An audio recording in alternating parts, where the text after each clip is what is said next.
Hello दोस्तों, कैसे हो। दोस्तों, आज से इस यूट्यूब चैनल पर आपको नवोदय विद्यालय के लिए हिंदी का जो सेक्शन है उसके लिए हिंदी व्याकरण का एक वीडियो सप्ताह में कम से कम 4 या 5 मिला करेगा। ठीक है दोस्तों। तो इसमें क्या है दोस्तों कि नवोदय विद्यालय के जितने भी पोस्ट हैं उस सारे पोस्ट में हिंदी से क्वेश्चंस आते ही आते हैं। किसी में 10, किसी में 15, किसी में 20।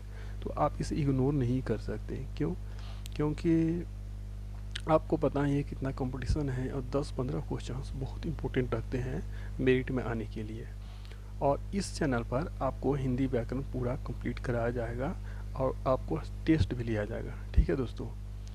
और ये पीडीएफ भी आपको दे देंगे और कहाँ से लेना है पीडीएफ वो आपको बताएंगे बाद में। ये सारे लेक्चर कंप्लीट हो जाएंगे जितने भी टॉपिक्स हैं, उसके बाद आपको पीडीएफ लास्ट में दिया जाएगा।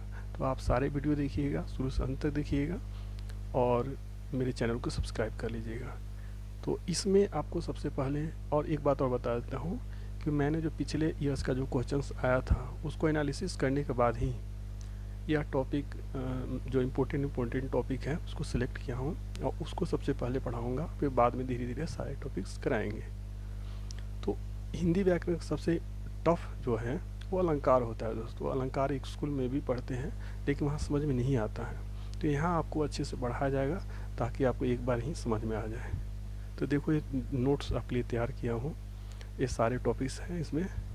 तो आज तो खैर अलंकार होगा, फिर धीरे धीरे समास संधि सब होगा धीरे धीरे। तो आप शुरू से अंत तक जरूर देखें, ये सारे टॉपिक होगा धीरे धीरे। तो आज चलिए दोस्तों अलंकार स्टार्ट करते हैं। तो अलंकार दोस्तों क्या होता है? तो अलंकार वैसे शब्द या शब्द समूह होते हैं जो वाक्य की सुंदरता को बढ़ा देते हैं। ठीक है, जैसे आभूषण स्त्री की सुंदरता को बढ़ाते हैं, उसी तरह से अलंकार वाक्य की सुंदरता को बढ़ा देते हैं। अलंकार के दो भेद होते हैं दोस्तों, पहला शब्द अलंकार, दूसरा अर्थ अलंकार।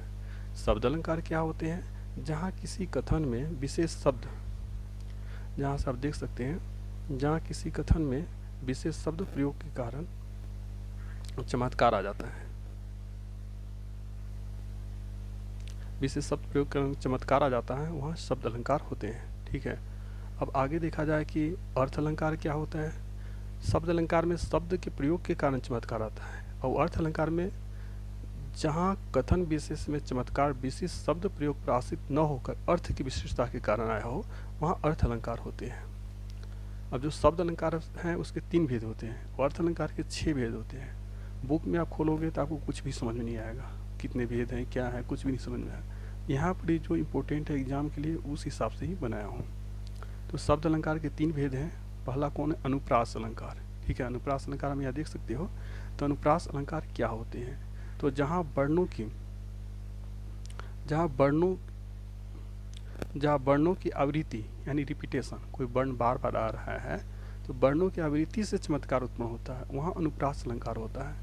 तो अनुप्रास अलंकार के आप एग्जाम्पल देख सकते हो, कल कानन कुंडल मोर पका उन पे बनमाल बिराजती है। ठीक है दोस्तों, कल कानन कुंडल मोर पका उन पे बनमाल बिराजती है। तो यहाँ देख सकते हो क वर्ण का रिपीटेशन हो रहा है, कल में भी क आया, कानन में भी क आया, कुंडल में भी क आया, बनमाल बिराजती है तो ब 2 जगह आएगा, बनमाल में भी, अब बिराजती है दोस्तों। ठीक है, बिराजती है, जौ यहाँ हो जाएगा और तो। ठीक है, तो उन पे बनमाल बिराजती है। उसी तरह से मोहित महीपति मंदिर आए, सेवक सचिव सुमंत्र बुलाए, सेवक सचिव सुमंत्र बुलाए। तो यहाँ देख सकते हो म वर्ण का रिपीटेशन हो रहा है और स वर्ण का रिपीटेशन हो रहा है। उसी तरह से सुरभित सुंदर सुखद सुमन तुम पर खिलते हैं, यहाँ पर श वर्ण का रिपीटेशन हो रहा है। ठीक है, तो अनुप्रास अलंकार में देख लिया कि क्या होता है, वर्णों का रिपीटेशन हो रहा होता है। एग्जाम में ऐसे आ जाएगा, कल कानन कुंडल मोर पखा उर पे बनमाल बिराजती है, इसमें कौन सा अलंकार है? एग्जाम्पल मतलब ऑप्शन दे देगा, अनुप्रास अलंकार, यमक अलंकार, श्लेष अलंकार, रूपक अलंकार, उपमा अलंकार। तो आपको जब नियम नहीं पता रहेगा कैसे पहचानना है तो आप कंफ्यूज हो जाओगे। तो इसलिए अनुप्रास अलंकार में जो वर्णों का रिपीटेशन होता है ये बात याद रखना। अब यमक अलंकार क्या होता है? जब एक ही शब्द, कोई शब्द है, जब एक ही शब्द 2 या 2 से अधिक बार आए और उसका अर्थ हर बार भिन्न हो, डिफरेंट हो, शब्द एक ही है, एक से अधिक बार आया हो लेकिन मीनिंग हर बार उसका अलग अलग हो, तो वहाँ कौन सा अलंकार हो जाता है, यमक अलंकार हो जाता है। जैसे कि सजना है मुझे सजना के लिए, तो सजना है मुझे सजना के लिए, तो जो पहला सजना है उसका मतलब है श्रृंगार करना, दूसरा सजना का मतलब है पति। तो शब्द तो एक ही है सजना सजना, लेकिन दोनों बार उसका मीनिंग अलग है, ठीक है। तो इसलिए यहाँ कौन सा अलंकार हो जाएगा, यमक अलंकार। अगला एग्जाम्पल देखते हैं, काली घटा का घमंड घटा, नव तारक वृंद खिले, ठीक है। काली घटा, घटा माने क्या होता है, बादल, और घटा माने कम होना। यहाँ घटा दो बार आया है, दोनों का मीनिंग अलग अलग है, इसलिए यहाँ भी यमक अलंकार होंगे। अब जो 3 बेर खाती थी ते 3 बेर खाती है, इस एग्जाम्पल में आप देख सकते हो कि क्या है, जो 3 बेर खाती थी ते 3 बेर खाती है, मतलब जो 3 टाइम खाती थी अब 3 बेर खाती है, मतलब 3 बेर के दाने खाती है, 3 बेर के फल खाती है। तो यहाँ पर भी कौन सा अलंकार हो जाएगा, यहाँ भी यमक अलंकार हो जाएगा दोस्तों, ठीक है। अब आगे देखते हैं श्लेष अलंकार। श्लेष का अर्थ है चिपकना, ठीक है, श्लेष का अर्थ है चिपकना। जहाँ एक शब्द एक ही बार प्रयुक्त हुआ हो पर उसके 2 अर्थ हो, वहाँ कौन सा अलंकार हो जाएगा, वहाँ श्लेष अलंकार होता है, ठीक है दोस्तों। तो वहाँ श्लेष अलंकार आपको देखने के मिलेगा, यानी शब्द एक ही बार प्रयुक्त हुआ हो लेकिन उसके 2 मीनिंग निकले। जैसे मधुबन की छाती को देखो सूखी कितनी इसकी कलियाँ, तो कलियाँ का मतलब क्या होता है, खिलने से पूर्व की दशा, और यौवन यानी यूथ से पहले की अवस्था। तो शब्द एक ही बार आया है लेकिन 2 मीनिंग निकल रहे हैं, तो इसलिए यहाँ पर कौन सा अलंकार हो जाएगा, श्लेष अलंकार। अगला है, चरण धरत चिंता करत चितवत चहु ओर, सुबरन को ढूंढत फिरत कवि व्यभिचारी चोर। तो यहाँ सुबरन का प्रयोग किया गया है, जिसे कवि व्यभिचारी और चोर तीनों ढूंढ रहे हैं। इस प्रकार कवि सुबरन अच्छे शब्द, व्यभिचारी सुबरन अच्छा रंग रूप, और चोर सुबरन स्वर्ण, ठीक है। तो यहाँ पर सुबरन के भी 3 मीनिंग निकल रहे हैं, प्रयोग तो एक ही बार हुआ है, तो यह भी श्लेष अलंकार हो जाएगा। उसी तरह से मंगन को देखी पट देत बार बार है, मंगन मंगन भिखमंगा होते हैं, भिखमंगा, तो उसको देखी पट देत बार बार है, तो इसका पट का 2 मतलब, एक तो वस्त्र एंड एक किवाड़ या दरवाजा, ठीक है। तो वस्त्र, वह व्यक्ति किसी याचक को देखकर उसे बार बार वस्त्र देता है, पहला मीनिंग ये निकलेगा। दूसरा निकलेगा वह व्यक्ति याचक को देखते ही दरवाजा बंद कर लेता है, ठीक है। तो पट तो एक ही बार आया लेकिन 2 मीनिंग निकल रहे हैं, तो यहाँ पर श्लेष अलंकार हो जाएंगे। अब जो शब्द अलंकार थे उसके तीनों भेद खत्म हो गए। अब अर्थ अलंकार। अर्थ अलंकार क्या होते हैं, जहाँ कथन विशेष में चमत्कार विशिष्ट शब्द प्रयोग पर आश्रित न होकर अर्थ की विशिष्टता के कारण आया हो, वहाँ पर ही अर्थ अलंकार होते हैं। अर्थ अलंकार के 6 भेद होते हैं दोस्तों, ठीक है। अर्थ अलंकार के 6 भेद होते हैं। तो पहला उपमा अलंकार, अत्यंत सादृश्य होने के कारण सर्वथा यानी बिल्कुल, मतलब अत्यंत सदृश, सदृश में समानता, इक्वलिटी, थोड़ा सा समानता, अत्यंत समानता, बहुत ज़्यादा समानता है। तो अत्यंत समानता होने के कारण सर्वथा बिल्कुल भिन्न होते हुए भी जहाँ एक वस्तु या प्राणी की तुलना दूसरे वस्तु या प्राणी से की जाती है, वह उपमा। जैसे किसी के गुण में समानता होती नहीं, बोलती है ये उसके जैसा दिखता है, ठीक है, तो दूसरे से कंपेयर किया जाएगा, तुलना किया जाएगा उपमा अलंकार में। जैसे कि नीलिमा चंद्रमा जैसी सुंदर है, तो नीलिमा कैसी है, नीलिमा चंद्रमा जैसी सुंदर है, तो नीलिमा की तुलना किससे किया जा रहा है, चंद्रमा से। तो जिसकी तुलना किया जाता है उसको उपमेय बोलते हैं, और जिससे तुलना किया जाता है उसको उपमान बोलते हैं। और तुलना करने के लिए जिस वर्ड का यूज किया जाता है उसे वाचक शब्द बोलते हैं। और जिस गुण के आधार पर तुलना किया जाता है, जिस गुण के आधार पर, यहाँ सुंदरता के गुण है उसके आधार पर तुलना किया जा रहा है, तो यहाँ सुंदर साधारण धर्म हो जाएगा, ठीक है। उसी तरह से और एग्जाम्पल देखो, हरिपद कोमल कमल से, तो हरि के पैर हैं कोमल है, कैसे है, कमल से, तो हरि के पैर को तुलना किया जा रहा है, तो हरि पद हो जाएगा उपमेय और कमल हो जाएगा उपमान, ठीक है। यहाँ हाय फूल सी कोमल बच्ची हुई राह की ढेरी, तो यहाँ फूल बच्ची को है फूल सी कोमल बच्ची, फूल सी कोमल बच्ची, बच्ची को तुलना फूल से किया जा रहा है, तो बच्ची उपमेय हो जाएगा। यहाँ थोड़ा गलती हो गया दोस्तों, तो अब इसे सुधार लेना, ठीक है। जो बच्ची है यह उपमान नहीं होगा, उपमेय हो जाएगा, उपमेय,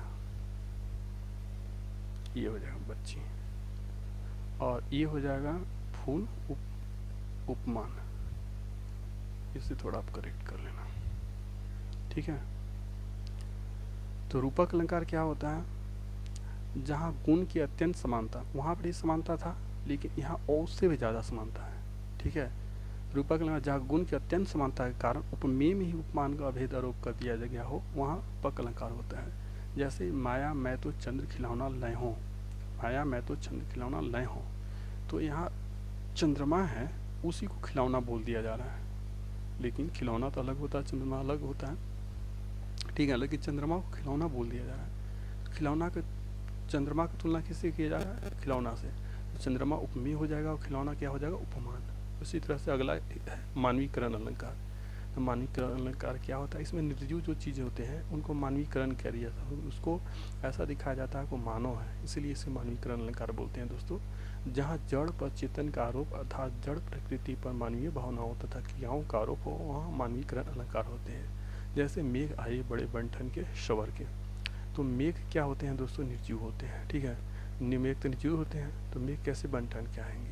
लेकिन यहाँ मेघ को बोल रहा है कि बंठन के आ रहे हैं, स्वर के आ रहे हैं, यानी जो इसे क्या कर दे रहा है? मानवीकरण कर दिया रहा है, ठीक है दोस्तों। तो इसलिए ये क्या हो जाएंगे? ये मेघ आए बड़े बंठन के स्वर के, ये कौन सा अलंकार हो जाएगा? मानवीकरण, सॉरी मानवीकरण अलंकार हो जाएगा, ठीक है। अब आ गया अतिशयोक्ति अलंकार। जैसा नाम से ही बोला अतिशयोक्ति, इसमें थोड़ा बढ़ा चढ़ा कर बोला जाता है किसी भी बात को, जहाँ भी थोड़ा लगे आपको कि बढ़ा चढ़ा कर बोला जा रहा है, वहाँ अतिशयोक्ति अलंकार हो जाएगा, ठीक है। तो जैसे कि आप देख सकते हो कि जब किसी पदार्थ अथवा कथन का वर्णन लोक सीमा से बढ़कर प्रस्तुत किया जाए, वहाँ अतिशयोक्ति अलंकार होता है। जैसे कि एग्जाम्पल आप देख सकते हो कि हनुमान के पूँछ में लगन न पाई आग, लंका सगरी जल गई, गए निशाचर भाग, ठीक है। तो हनुमान जी के पूँछ में आग लगने से पहले ही लंका के जल जाने का उल्लेख है, जो कि असंभव है। पहले हनुमान जी के पूँछ में आग लगा था, उसके बाद में लंका जली थी और निशाचर भागे थे। लेकिन यहाँ बोला रहा हनुमान के पूँछ में लगन न पाई आग, यानी आग लगा ही नहीं, उससे पहले ही निशाचर लंका जल गया और निशाचर भाग गए। तो इस यहाँ बढ़ा चढ़ा कर थोड़ा बोला जा रहा है, तो इसलिए यहाँ पर कौन सा अलंकार हो जाएगा? यहाँ हो जाएगा आपका अतिशयोक्ति अलंकार। अगला एग्जाम्पल देखते हैं। आगे नदियाँ पड़ी अपार, घोड़ा कैसे उतरे पार, राणा ने सोचा इस पार, तब तक चेतक था उस पार। तो यहाँ राणा अभी सोच ही रहे थे कि घोड़ा कैसे नदी पार करे, तब तक चेतक पार हो गया। सोचो, अभी वो पार करने की सोच ही रहे थे, उससे पहले ही पार हो गया। तो यहाँ भी बढ़ा चढ़ा के बोला जा रहा है, तो यहाँ भी अतिशयोक्ति अलंकार हो जाएगा। अगला देखते हैं अन्योक्ति अलंकार। अतिशयोक्ति हो गया। अब अन्योक्ति अलंकार, जहाँ अप्रस्तुत के द्वारा प्रस्तुत की व्यंग्यात्मक कथन किया जाए, वहाँ अन्योक्ति अलंकार होता है। जैसे एग्जाम्पल के देखते हैं। वीन यहाँ नागर बड़े जिन आदर थे आप, फूलो अनफूलो भयो गाँव, फूलो अनफूलो भयो कवई गाँव गुलाब। तो कवि क्या बोल रहा है? गुलाब को बोल रहा है। गुलाब प्रतिभाशाली व्यक्ति होते हैं, उनको रिप्रेजेंट कर रहा है। तो गुलाब को कह रहा है कि इस गंवारों के गाँव में, गंवार में तो असभ्य लोगों के गाँव में, फूलना न फूलना, फूलना न फूलना मैंने गुणवान या गुणहीन होना दोनों बराबर है। तो गुलाब सब लोगों को कह रहा है। क्या गुलाब के माध्यम से सब लोगों पर यह कह रहा है, सब लोगों को यह बात बता रहा है कि सब लोगों के बीच में गुणवान या गुणहीन होना दोनों बराबर है, क्योंकि वो कुछ समझेगी नहीं, ठीक है। अगला है उत्प्रेक्षा अलंकार। जहाँ उपमेय में ही उपमान को संभावना अथवा कल्पना कर ली गई हो, वहाँ उत्प्रेक्षा अलंकार होता है, ठीक है। तो यहाँ पर इसके जो एग्जाम्पल होते हैं, तो उसमें आप देखो कि इनके बोधक शब्द हैं मानो, मनो, मानो, मनु, मनहु, जानो, जनू, जनहु। इस टाइप के जो शब्द आते हैं जिस अलंकार में आएंगे, समझ जाओ कि यह अलंकार उत्प्रेक्षा अलंकार होगा, ठीक है। दोस्तों ये अलंकार कंप्लीट हो गया और अगले वीडियो में समास आपको देखने मिलेगा। और चलिए आपको दिखा देते हैं कि अलंकार से पिछले ईयर्स में किस टाइप से क्वेश्चंस आए थे। तो मेरे पास बहुत सारा क्वेश्चंस है ईवीएस का, आप देख सकते हो। तो कोई एक खोल लेते हैं, ठीक है, और देखते हैं कि पिछले बार किस टाइप से क्वेश्चंस आए थे। चलिए डायरेक्ट हिंदी पे चलते हैं। बाकी सेक्शन भी आपको कंप्यूटर भी पढ़ाया जाएगा दोस्तों यहाँ, और हिंदी भी कराया जाएगा। तो हिंदी और कंप्यूटर आपको यहाँ पूरा कंप्लीट करवा देंगे, तो आप मेरे चैनल को सब्सक्राइब कर लीजिएगा। चलिए पहले हिंदी के क्वेश्चंस निकालते हैं, अलंकार के देखते हैं किस टाइप से क्वेश्चंस आया था। और आपको हिंदी के सारे क्वेश्चंस भी कराएंगे, लेकिन इस वीडियो में नहीं हो पाएगा दोस्तों, क्योंकि वीडियो थोड़ा लेंदी हो जा रहा है। तो इस वीडियो में बस केवल पैटर्न दिखाऊंगा आपको। हिंदी वाला पहले निकले तब तो देखो, हिंदी वाला सेक्शन आ गया। अब अलंकार के क्वेश्चंस देखते हैं कि कैसे आते हैं। समास क्या आ गया, देखो अलंकार का क्वेश्चन, जैसे ये अतिशयोक्ति अलंकार जहाँ बताया था कि बढ़ा चढ़ा के क्वेश्चन दे देगा और पूछेगा कौन सा अलंकार है, तो आप देख सकते हो यहाँ। तो अलंकार के किस टाइप से क्वेश्चन आते हैं, जितने भी पेपर होते हैं सारे में आपको अलंकार का क्वेश्चन देख लो। कंप्यूटर पेटर एग्जाम हुआ था उसमें भी अलंकार क्वेश्चन आया ही आया होगा, सारे पेपर में आते ही आते हैं। तो इसे आप ज़रूर देखना, अच्छे से याद कर लेना, नोट बना लेना। देखो इसमें दिखाते हैं कैसे आए थे। और ये नोट अगर चाहिए तो आप कमेंट करके बताना, आपको दे देंगे। और लेकिन अभी नहीं दूंगा, सारे वीडियो कंप्लीट हो जाएंगे, सारे लेक्चर कंप्लीट हो जाएंगे तो आपको अंत में देंगे दोस्तों, अभी नहीं देंगे। अभी दे देंगे तो आप बस नोट लेके बस रख लोगे, पढ़ोगे कुछ नहीं, ठीक है। अलंकार क्वेश्चन भाई कहाँ गया, इसमें इंग्लिश और हिंदी दोनों का मिक्स है। ये कौन सा आ गया,